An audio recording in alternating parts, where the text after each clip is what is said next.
এই যে জুলাই বিপ্লবের পর থেকে আওয়ামী লীগ এবং ভারত চেয়েছে যাতে করে আমরা যতগুলো দল যত নাগরিক এই জুলাই আন্দোলন কেন্দ্রিক আমরা সংগ্রাম করেছি, আন্দোলন করেছি, যুদ্ধ করেছি, আহত হয়েছি, আমরা কিন্তু জামাত, শিবির, হিন্দু, বৌদ্ধ, খ্রিস্টান, কোনো মুসলিম, আমরা কিন্তু এইগুলা যাচাই বাছাই করি নাই। যেই মনে করেছে বাংলাদেশের নাগরিক এবং ফ্যাসিস্ট হাসিনা এবং ভারতের দালালকে হটাতে হবে, আমরা প্রত্যেকে কিন্তু রাজপথে সোচ্চার ছিলাম।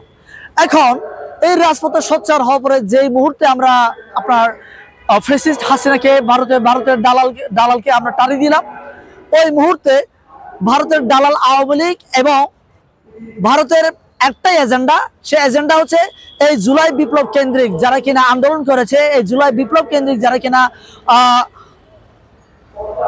রাজপথে সোচ্চার ছিল, তারা প্রত্যেকেই এখন আমরা এই জুলাই বিপ্লব কেন্দ্রিক যারা আছে আমাদেরকে জোটবদ্ধ হয়ে বিচ্ছিন্ন করে আমাদের মাঝে বিতর্ক তৈরি করা এবং দ্বন্দ্ব তৈরি করার জন্য ওরা সুকৌশলী কিন্তু নেমে পড়েছে। এই নেমে পড়ার কারণে আপনি যে প্রশ্ন করেছেন আমাদের বাংলাদেশে এখন এই কেন টালমাটাল চলছে, এই টালমাটাল পরিস্থিতি চলার একমাত্র কারণেই হচ্ছে ভারতের এজেন্ডা হচ্ছে আমরা যাতে টালমাটাল হয়ে, আমরা যাতে বিশৃঙ্খল হয়ে যায়, আমরা যাতে একে অন্যের দোষারোপগুলো, ভুলগুলো ধরিয়ে দিয়ে একটা মেসাকার তৈরি করি। এই মেসাকার তৈরি হলে ভারতের এজেন্ডা কিংবা আওয়ামী লীগের এজেন্ডা বাস্তবায়িত হবে।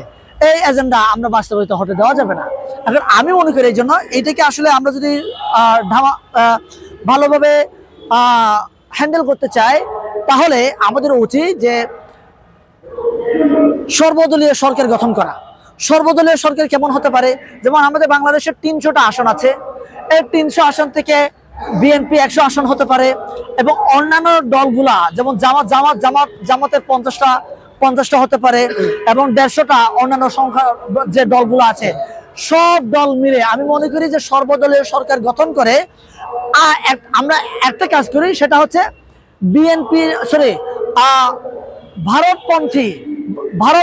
ভারতপন্থী যে আমাদের চিন্তা আছে, চেতনা আছে, এখান থেকে বের করে আনা, বাংলাদেশের নাগরিককে বের করে আনার জন্য যে এই কাজটা করা উচিত। এই কাজটাকে করতে হলে আমাদেরকে অন্তত পক্ষে এই সরকারকে, জুলাই বিপ্লব কেন্দ্রিক যে সরকার হয়েছে, এই সরকারকে 5টা বছর থাকতে হবে।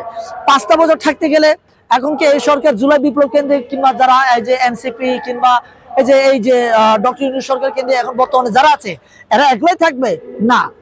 সব দলের লোক, বিএনপি, জামাত, ছাত্র শিবির, গণ অধিকার পরিষদ, এবি পার্টি, গণসংহতি, রাষ্ট্র সংস্কার এবং আমরা যারা জুলাই বিপ্লব কেন্দ্রে আমরা যারা রাজপথে সোচ্চার ছিলাম, আমরা প্রত্যেকে এই সরকারে আমরা অন্তর্ভুক্ত হব। অন্তর্ভুক্ত হয়ে এই বাংলাদেশকে এগিয়ে নিয়ে যাব।